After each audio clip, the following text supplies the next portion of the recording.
ಮಹಾದೇವಿ ಅಮ್ಮ ಶ್ರೀ ಚಕ್ರವಾಸಿನಿ.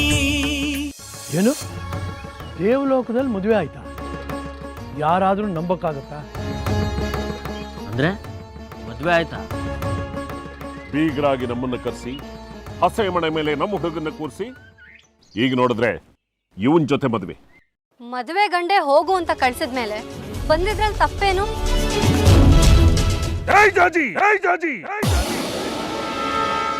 ದಾರಿಲಿ ನನಗೆ ಯಾರೋ ಮಾಟ ಮಂತ್ರ ಮಾಡಿ ಬಂಧಿಸಿದ್ರು.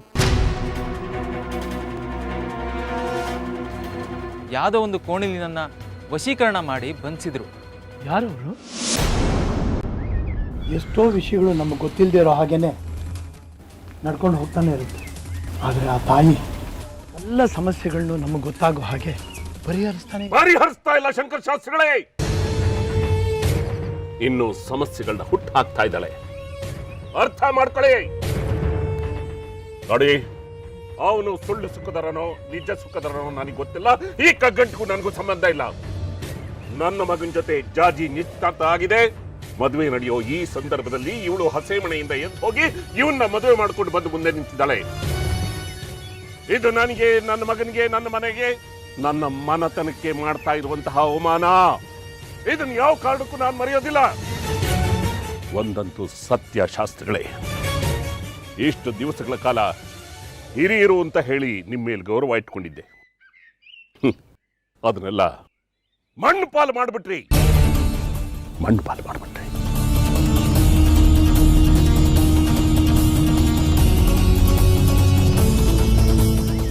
ಅಜ್ಜ, ನೀವು ಹೊರಟ್ರಲ್ಲ?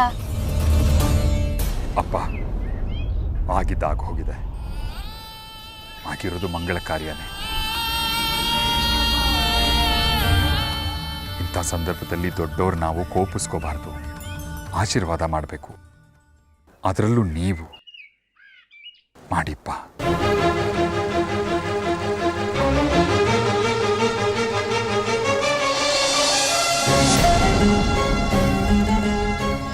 ಅಜ್ಜ, ಅಜ್ಜ, ತಡಿಬೇಡ.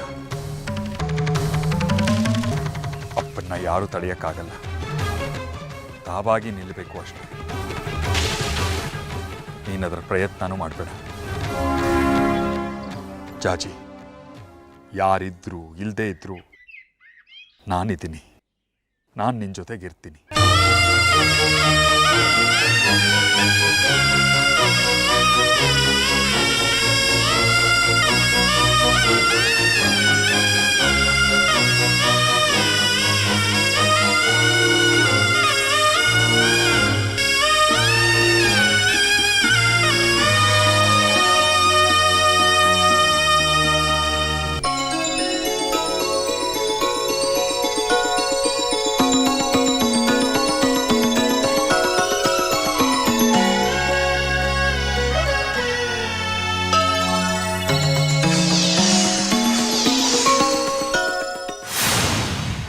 ಒಂದು ಸಾರಿ ನೆನಪು ಮಾಡ್ಕೋ ಕಡ್ಕಿ, ಅದೆಷ್ಟು ಜನ್ಮಗಳು ಶ್ರೀಚಕ್ರದ ಹಂಬಲದಲ್ಲಿ ಕಳೆದು ಬಿಟ್ಟಿದ್ದೀವಿ.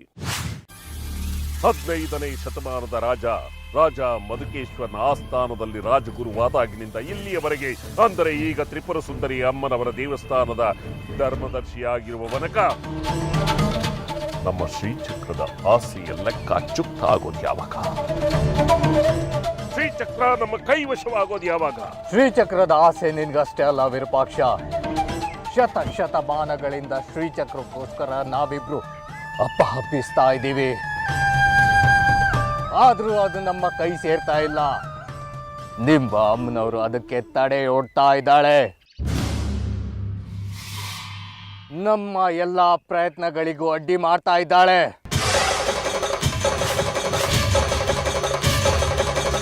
ಏನಕ್ಕೇನ ಪ್ರಕಾರೇಣ ಶ್ರೀಚಕ್ರ ನಮ್ಮ ಪಾಲಾಗಬೇಕು.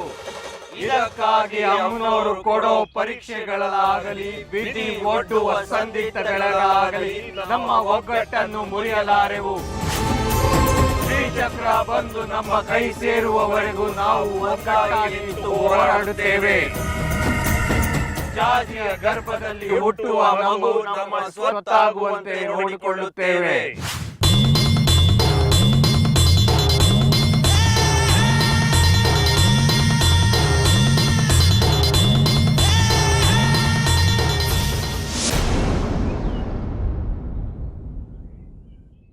ನಿಜ ಹೇಳಿ, ಏನಾಯ್ತು ಅಂತ ಹೇಳಿ. ಯಾವ ನಿಜ ಅಪ್ಪ? ನೋಡಿ, ನೀವು ಹೇಳ್ತಿರೋ ಕಥೆನೆಲ್ಲ ಯಾರಾದರೂ ಕೇಳಿದ್ರೆ ನಿಮ್ಮಿಬ್ರಿಗೂ ಹುಚ್ಚಿಡ್ದಿದೆ ಅಂತಾರಷ್ಟೇ. ನಾನು ನಿಮ್ಮ ಪರ ಇದ್ದೀನಿ. ಅದೇನಾಯ್ತು ಅಂತ ನಿಜ ಹೇಳಿ. ಏನು ನಡೀತು ಬಂಗಾರಿ? ಅಲ್ಲಿ ಏನು ನಡೀತು ಅಂತ ಆಗ್ಲೇ ಹೇಳಿದ್ವಲ್ಲ.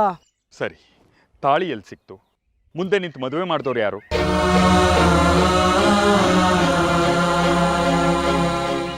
ಯಾಕಪ್ಪ ಮತ್ತೆ ಮತ್ತೆ ಅದೇ ಪ್ರಶ್ನೆ ಕೇಳ್ತಿದ್ದೀರಾ? ಅವಾಗ್ಲೇ ನಾವ್ ಎಲ್ರೂ ಮುಂದೆನೂ ಹೇಳಿದ್ವಲ್ಲ, ನಾವ್ ಹೇಳಿದ ಅಷ್ಟು ವಿಷಯನೂ ಸತ್ಯ. ನಮ್ಮನ್ನ ನಂಬಿ ಅಪ್ಪ. ಅಲ್ಲಮ್ಮ, ನೀನು ಆಗ್ಲೇ ಹೇಳಿದ್ದು ಅಡುಗೋಲಜ್ಜಿ ಕತೆ ತರ ಇತ್ತು. ಅದನ್ನ ನಾನು ನಂಬೇಕಾ? ಜನ ನಂಬ್ತಾರ? ನಂಬಿಲ್ಲ ಅಂದ್ ಮಾತ್ರಕ್ಕೆ ಸತ್ಯ ಸುಳ್ಳಾಗ್ಬಿಡತ್ತಾ ಅಪ್ಪ? ನಾವು ದೇವಲೋಕಕ್ಕೆ ಹೋಗಿದ್ವಿ. ಅದು ವೈಭವದಿಂದ ಶ್ರೀಮಂತಿಕೆಯಿಂದ ಕೂಡಿರೋ ಲೋಕ.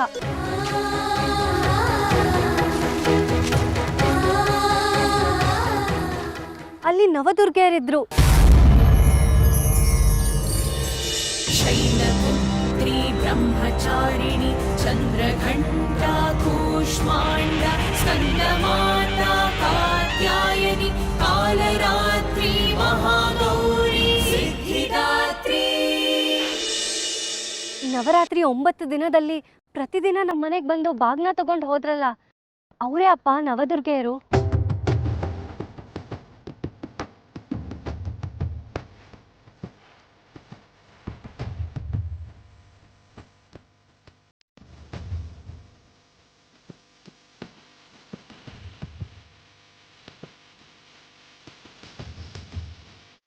ಅವರೆಲ್ಲ ಜರ್ತಾರಿ ಸೀರೆ, ಕಿರೀಟ, ಬಳೆಗಳನ್ನೆಲ್ಲ ತೊಟ್ಕೊಂಡು ಶ್ರೀಮಂತಿಕೆ ಪೋಷಾಕಲ್ಲಿದ್ರು. ಅವರೇ ಎಲ್ಲ ಸೇರಿ ನಮ್ಮ ಮದ್ವೆ ಮಾಡಿಸಿದ್ದು. ನೀನು ಹೇಳ್ತೀಯ, ನಾನು ಇದನ್ನ ನಂಬಬೇಕು ಅಲ್ವಾ? ನಿಜವಾಗ್ಲೂ ಅಲ್ಲಿ ನಡೆದಿದೆ. ಸುಮ್ನಿರೋ ಬಂಗಾರಿ, ಇಂಥ ಕಟ್ಟು ಕಥೆಗಳನ್ನೆಲ್ಲ ಹೇಳಿ ನನ್ನ ನಂಬು ಅಂತ ಹೇಳ್ಬೇಡ. ಅಪ್ಪ, ನೀವು ಹೀಗೆ ಹೇಳ್ತೀರಾ, ನಾವ್ ಹೇಳೋದನ್ನ ನಂಬೋದಿಲ್ವಾ?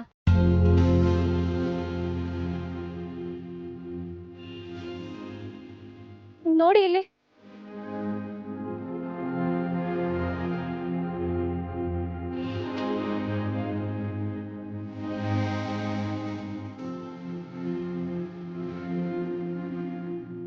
ನಾವ್ ಹೇಳೋದೆಲ್ಲ ಸುಳ್ಳಾದ್ರೆ ನನ್ ಕತ್ತಲ್ ತಾಳಿ ಬರೋದಕ್ಕೆ ಹೇಗ್ ಸಾಧ್ಯ?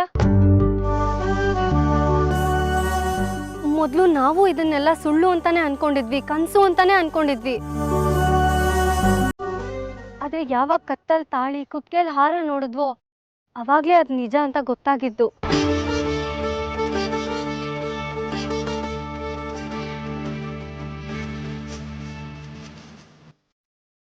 ನಮಗ್ ನಿಜವಾಗ್ಲೂ ಮದ್ವೆ ಆಗಿದೆ ಅಂತ ಇದಕ್ಕೂ ಮೀರಿ ಹೇಗ್ ಹೇಳ್ಬೇಕೋ, ನಿಮ್ಮನ್ನ ಹೇಗ್ ನಂಬಿಸ್ಬೇಕೋ ನನಗ್ ಗೊತ್ತಾಗ್ತಿಲ್ಲ ಅಪ್ಪ.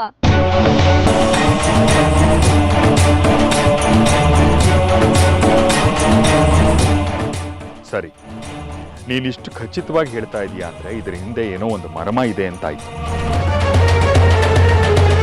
ಇದು ಸುಳ್ಳಾಗಿದ್ದಿದ್ರೆ ಇಷ್ಟು ಧೈರ್ಯವಾಗಿ ನೀನು ಹೇಳ್ತಿರ್ಲಿಲ್ಲ ಈ ಮಾತು.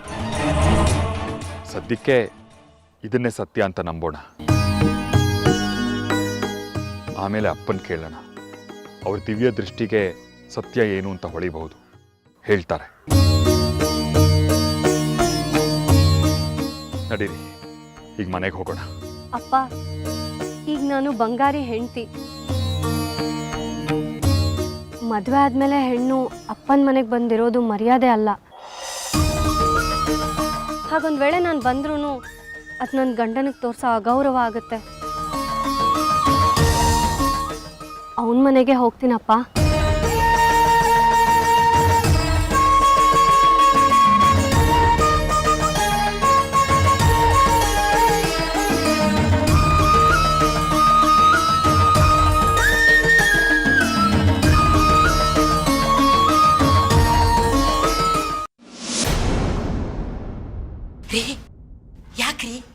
ಯಾಕ್ರಿ ಹೀಗಿದ್ದೀರಾ? ಏನಾಯ್ತು ರೀ? ಶೇಖರಿಯಲ್ಲಿ ಮಾವ ಏನಾದ್ರೂ ಮಾತಾಡಿ. ಏನಾಯ್ತು? ನೀವ್ ಹಿಂಗ್ ಮಾತಾಡ್ತಾ ಇದ್ರೆ ನಮಗ್ ಗಾಬರಿ ಆಗತ್ತೆ. ಏನಾಯ್ತು? ಇವ್ರೆಲ್ಲಿ? ಜಾಜಿ ಬಂಗಾರಿ ಸಿಕ್ಕಿದ್ರಾ? ಮಾವ ಲಲಿತಾ, ಏನೋ ಅನಾಹುತ ಆಗಿದೆ ಕಣೆ. ಇಲ್ದಿದ್ರೆ ಇವ್ರು ಹೀಗೆಲ್ಲ ಮಾಡ್ತಿರ್ಲಿಲ್ಲ. ಹೌದಮ್ಮ, ನನಗೂ ಹಾಗೆ ಅನ್ಸುತ್ತೆ. ಬನ್ನಿ ನೋಡೋಣ.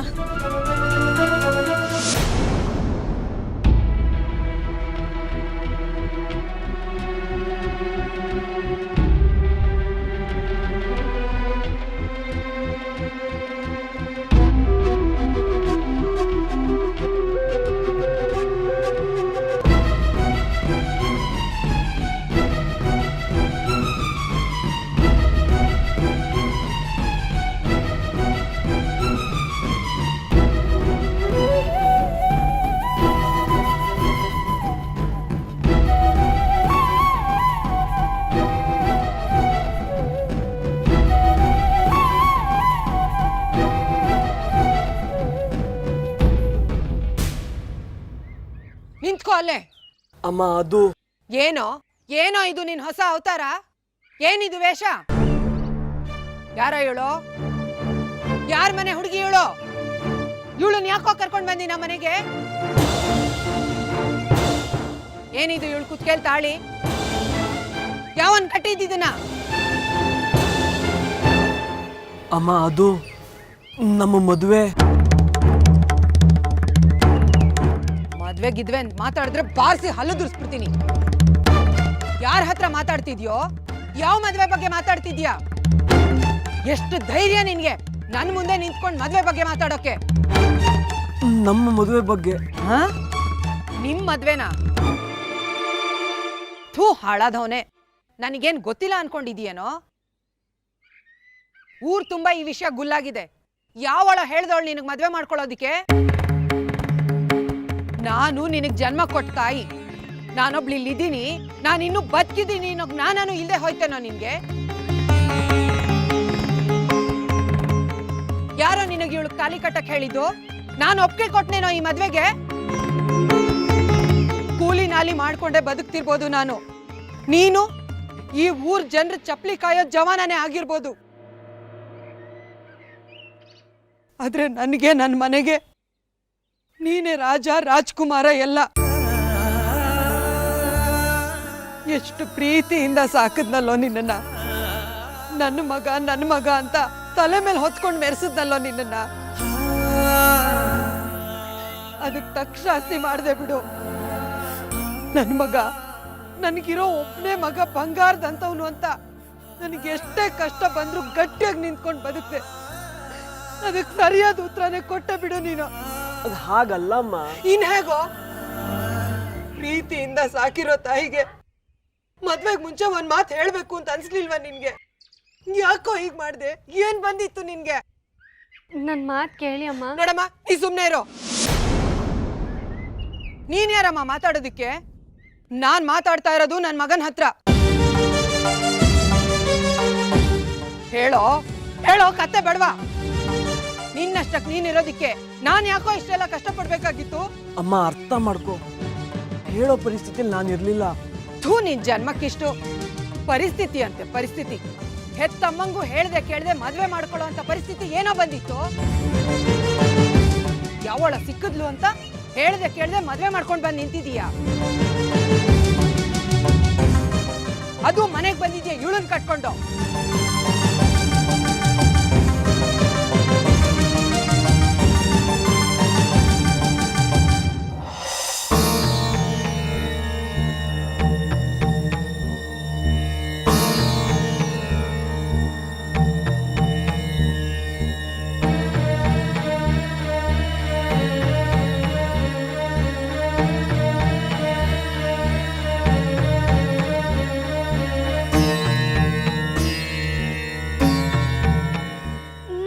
ದೇವಸ್ಥಾನದಲ್ಲಿ ಮಲ್ಗಿದ್ವಿ. ಅಮ್ಮನವ್ರ ಇಚ್ಛೆ ಅಂತೆ ಮದುವೆ ಆದಾಗ ಕನ್ಸ್ಬಿತ್ತು. ಈಗ ನೋಡಿದ್ರೆ ಅವನ್ ದೇವಲೋಕದಲ್ಲಿ ಕಟ್ಟಿದ ತಾಳಿ ಈಗ ನನ್ನ ಕೊರಳಲ್ಲಿದೆ. ನಿಮ್ಮ ಮಾತು ನಂಬ್ಕೊಂಡು ನಿಮ್ ಜೊತೆ ಒಪ್ಪಂದ ಮಾಡ್ಕೊಂಡ್ವಲ್ಲ, ನಮ್ಗೆ ಹೊಡ್ಕೊ. ಇದೇನಾ ನಿಮ್ಮ ವಚನ ಬದ್ಧತೆ? ಇದು ನನಗೆ, ನನ್ನ ಮಗನಿಗೆ, ನನ್ನ ಮನೆಗೆ, ನನ್ನ ಮನತನಕ್ಕೆ ಮಾಡ್ತಾ ಇರುವಂತಹ ಅವಮಾನ. ಇದನ್ನು ಯಾವ ಕಾರಣಕ್ಕೂ ನಾನು ಮರೆಯೋದಿಲ್ಲ.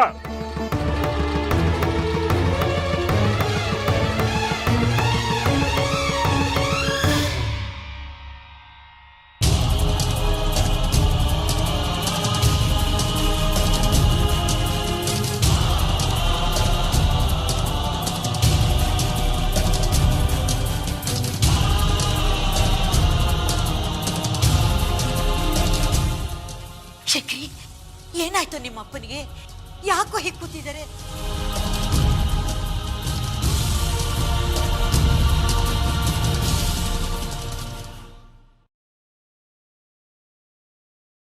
ಅಪ್ಪ, ಏನಾಯ್ತು? ಏನ್ ನಡೆಸಿದಿರಿ?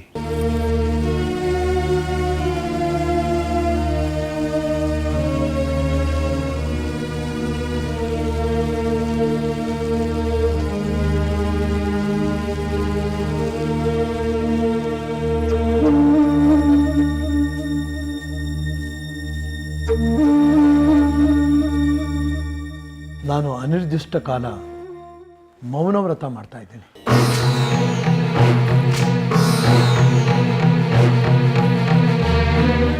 ನನಗೆ ತೊಂದರೆ ಕೊಟ್ಟು ವ್ರತಭಂಗ ಮಾಡಬೇಡಿ.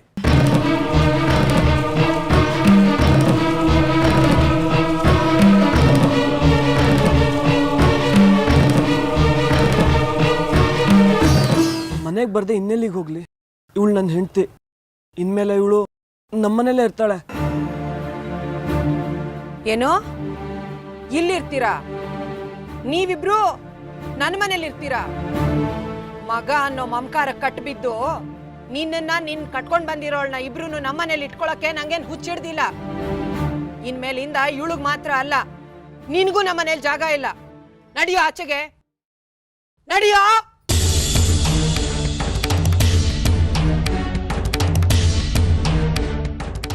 ನೀನ್ 3 ಬಿಟ್ಟು ಬಂದು ನಿಂತ್ಕೊಂಡಿರ್ಬೋದು, ಆದ್ರೆ ನಾನ್ ಮರ್ಯಾದೆ ಬಿಟ್ಟು ಬದ್ಕೊಳ್ಳಲ್ಲ.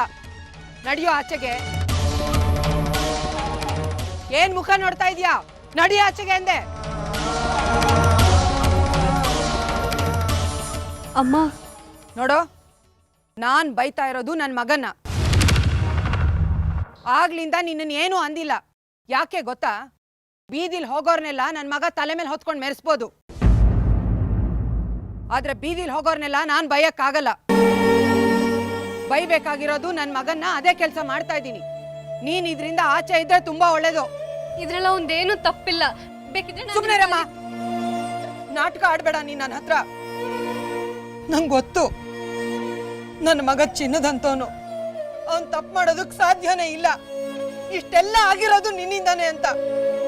ಎಂತ ಮಾಯಾಂಗನೇ ನೀನು. ಊರೆಲ್ಲ ಪೆದ್ದು ಪೆದ್ದು ಅನ್ನೋಂತ ನನ್ನ ಮಗನ ಕೈಲೇ ಮರ್ಯಾದೆ ಹೋಗುವಂತ ಕೆಲಸ ಮಾಡ್ಸಿದ್ಯಲ್ಲ. ನನ್ನ ಮನೆ ಮಾನ ಮರ್ಯಾದೆ ಎಲ್ಲ ಹಾಳು ಮಾಡಕ್ ಬಿಟ್ಟಿಯಲ್ಲ ಹಾಳದವಳೆ. ನಿನ್ಗೇನೋ ಬಂದಿತ್ತು? ಅಮ್ಮ, ಈಗೆಲ್ಲ ಮಾತಾಡ್ಬೇಡಮ್ಮ, ನನ್ನ ಮನ್ಸಿಗೆ ನೋವಾಗುತ್ತೆ. ಹಾ, ನೋವಾಗುತ್ತಾ? ನೀನ್ ಹೀಗ್ ನಡ್ಕೊಂಡ್ರೆ ನನ್ನ ಅಮ್ಮಂಗೂ ನೋವಾಗತ್ತೆ ಅಂತ ನಿನ್ಗೆ ಆ ಕ್ಷಣ ಅನ್ಸ್ಲಿಲ್ವೇನೋ?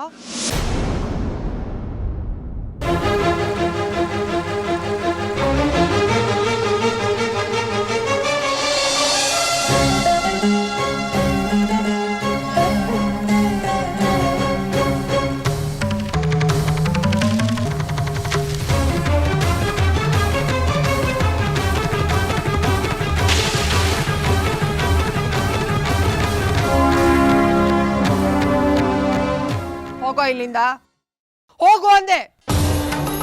ಇನ್ನೊಂದು ಕ್ಷಣ ಇಲ್ಲೇ ಇದ್ರೂ ನಾನು ರಾಕ್ಷಸಿ ಆಗ್ಬೇಕಾಗತ್ತೆ. ನಡಿ ಇಲ್ಲಿಂದ ಅಂದೆ.